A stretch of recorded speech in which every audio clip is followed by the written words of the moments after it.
안녕하세요. 85세 된 최영자입니다. 어제 대구시에서 열린 6.25 참전용사 추모 행사에 다녀왔어요. 그곳에서 20대 젊은 군인들이 태극기를 들고 경례하는 모습을 보니까 60년 전에 20살 나이로 전사한 우리 큰아들 태성이가 자꾸 생각나서 눈물이 멈추지 않더라고요. 저는 일제강점기 말인 1939년에 태어났어요. 어릴 때 광복의 기쁨도 잠깐 맛보았지만 곧이어 나라가 둘로 갈라지고 전쟁까지 터져서 정말 혼란스러운 시절을 보냈죠. 해방 후에 동갑내기인 남편을 만나서 결혼했는데 1930년에 태어난 큰아들 태성이가 정말 총명하고 의로운 아이였어요.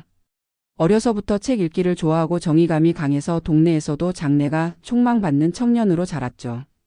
그때는 대구 중구 봉산동 단칸방에서 살았는데 남편은 건설 일용직으로 하루 벌어 하루 먹고 사는 형편이었어요.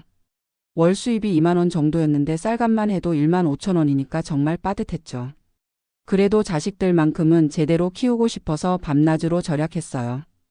태성이는 20살이 되도록 공부를 계속하고 싶어 했는데 집안 형편상 대학은 꿈도 못 꾸는 상황이었어요. 그래도 야학이라도 다니면서 계속 배우려고 했는데 1950년 6월에 그 무서운 전쟁이 터진 거예요.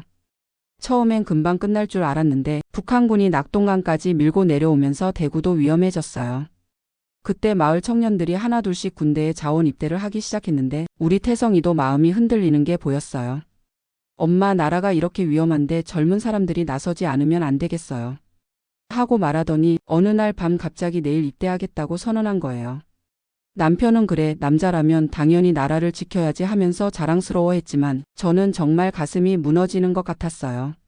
하루 밤을 꼬박 세워서 아들을 말렸지만 엄마, 나라가 없으면 우리 가족도 없어요.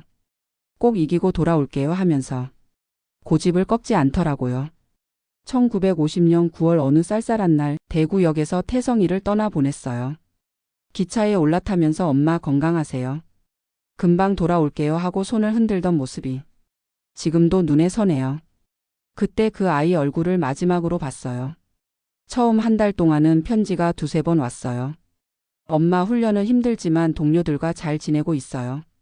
걱정하지 마시고 아버지 술 드시지 않게 잘 보살펴 드려요. 동생들도 공부 열심히 하라고 전해주세요. 이런 내용이었죠. 그런데 2번째 달부터는 편지가 끊어졌어요. 아마 전선으로 나간 것 같았는데 매일매일 소식을 기다리면서 하루하루가 1년 같았어요. 그러다가 3개월째 되던 12월 어느 날 동사무소에서 사람이 와서 전사 통지서를 전해줬어요. 김태성 일병이 평안북도 정주 지역 전투에서 전사했다는 내용이었어요. 그 순간 정말 하늘이 무너지는 것 같았어요. 동사무소 앞에서 그 종이를 붙들고 엉엉 울었는데 지나가던 사람들이 다 안쓰럽게 쳐다보더라고요. 집에 돌아와서 남편한테 말했더니 남편도 처음엔 울더니 갑자기 화를 내면서 왜 아들을 제대로 못 키웠냐, 내가 잘못 키워서 죽었다. 이런 말을 하는 거예요. 시어머니도 며느리가 아들 복이 없어서 이렇게 됐다고 하시고 온 동네 사람들 시선도 부담스럽고 정말 어디 숨고 싶었어요. 더 큰 문제는 남편이 아들 죽은 충격으로 술에 빠져서 일을 제대로 하지 못하게 된 거예요. 그래도 집에는 둘째 아들이랑 딸 둘이 더 있는데 이 아이들은 굶길 수 없잖아요. 아들 죽은 지 1년 정도 지나서 정말 생계가 막막해졌을 때 동네 아주머니가 방직 공장에서 사람을 구한다고 알려줬어요. 그때까지는 남의 집 일 한번 해본 적이 없었는데 어쩔 수 없이 공장에 나가게 됐어요. 처음에는 정말 힘들었어요. 새벽 6시부터 밤 10시까지 16시간씩 일해야 했고 손은 실에 베이고 발은 부어서 걷기도 힘들었어요. 월급이 3만 원 정도였는데 그때로는 괜찮은 돈이었죠. 그런데 신기한 게 일을 하면서 조금씩 마음이 다잡혀지기 시작했어요. 같은 공장에 일하는 아주머니들 중에 저처럼 전쟁으로 남편이나 아들을 잃은 분들이 많았거든요. 서로 의지하면서 살아가는 방법을 배웠어요. 공장에서 3년 정도 일하니까 남편도 조금씩 정신을 차리더라고요. 다시 일터에 나가서 택시 운전을 시작했는데 그때부터 집안 형편이 조금씩 나아졌어요. 1955년에는 둘째 아들이 고등학교에 입학했는데 형님이 못다한 공부를 내가 하겠다고 하면서 정말 열심히 했어요. 나중에 부산에서 작은 사업도 하고 지금은 손자 손녀들까지 잘 키우고 있어요. 1960년에 태성이 10주기를 치를 때는 대구 월성동에 25평짜리 국민주택을 마련했어요. 그동안 조금씩 모은 돈과 정부에서 나온 전몰군 경유족 지원금으로요. 그 집에서 지금까지 65년을 살고 있어요. 1965년부터는 야간 청소 일도 함께 했어요. 낮에는 방직 공장, 밤에는 사무실 청소를 하면서 하루에 2시간밖에 못 잤지만 자식들 교육비를 대려면 어쩔 수 없었거든요.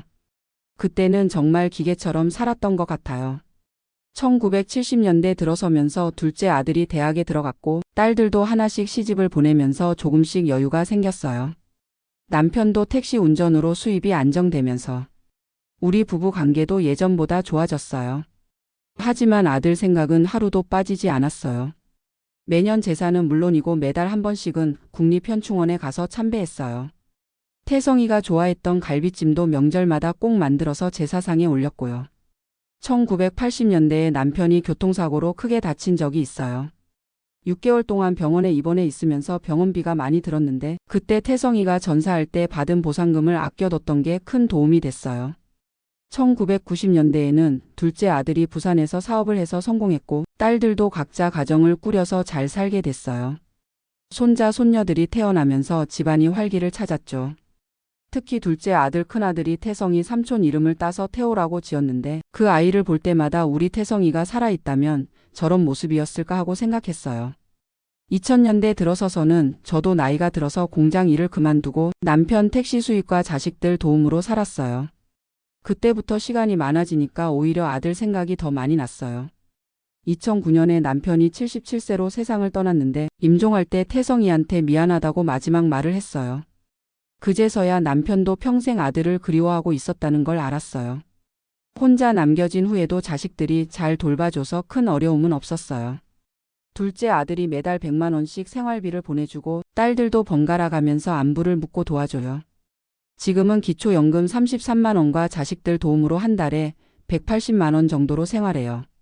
요즘은 몸이 많이 약해져서 관절염 때문에 걷기도 힘들고 혈압약도 매일 먹어야 해요. 가끔 치매 기운도 있는 것 같아서 걱정되는데 아들 얼굴만큼은 절대 잊고 싶지 않아요. 매일 아침 일어나면 거실에 걸린 태성이 사진에 인사를 해요. 태성아, 엄마 오늘도 건강해. 너는 하늘에서 잘 지내지? 하면서 말이에요. 지난 60년 동안 정말 많은 일이 있었어요. 때로는 원망도 했고 절망도 했지만 지금 생각해보니 우리 태성이의 희생이 헛되지 않았다는 생각이 들어요. 그때 그 가난하고 혼란스러웠던 나라가 이제는 세계에서 인정받는 나라가 됐잖아요. 우리 손자 손녀들은 전쟁이 뭔지도 모르고 평화롭게 자라고 있고요. 이런 모습을 보면 태성이가 목숨 바쳐 지키려 했던 나라가 바로 이런 나라구나 싶어요. 어제 추모 행사에서도 생각했지만 지금 젊은 사람들이 이런 평화를 당연하게 여기는 것 같아서 안타까워요. 이 평화가 우리 태성이 같은 젊은이들의 목숨과 바꾼 것이라는 걸 기억했으면 좋겠어요. 저도 이제 85세가 되어서 언제 태성이를 만나러 갈지 모르겠어요. 그때 가서 엄마가 내 덕분에 이렇게 오래 잘 살았다, 내가 지키려 했던 나라가 이렇게 좋아졌다 하고 자랑스럽게 말해줄 거예요. 남은 시간 동안은 태성이 이야기를 많이 남겨두고 싶어요. 손자 손녀들한테도 할아버지가 어떤 사람이었는지 우리가 어떻게 살아왔는지 꼭 전해주고 싶거든요. 젊은 분들한테 당부드리고 싶은 말이 있어요. 가족끼리 사랑한다는 말을 아끼지 마세요. 언제 어떻게 헤어질지 아무도 모르거든요. 그리고 지금 이 평화로운 일상이 얼마나 소중한 건지 꼭 기억해 주세요. 아무리 힘든 일이 있어도 포기하지 마세요. 시간이 지나면 모든 상처는 아물어요. 저처럼 큰 슬픔을 겪어도 60년을 버텨낼 수 있으니까요. 우리 태성이가 하늘에서 지켜보고 있으니까 저도 마지막까지 씩씩하게 살아보려고 해요. 그리고 통일이 되는 날까지 살아서 북녘 땅에 있는 우리 아들 무덤에 꼭 한번 가보고 싶어요. 태성아, 엄마는 오늘도 널 사랑한다. 내가 지키려 했던 이 나라에서 엄마가 잘 살고 있으니까 걱정하지 마라.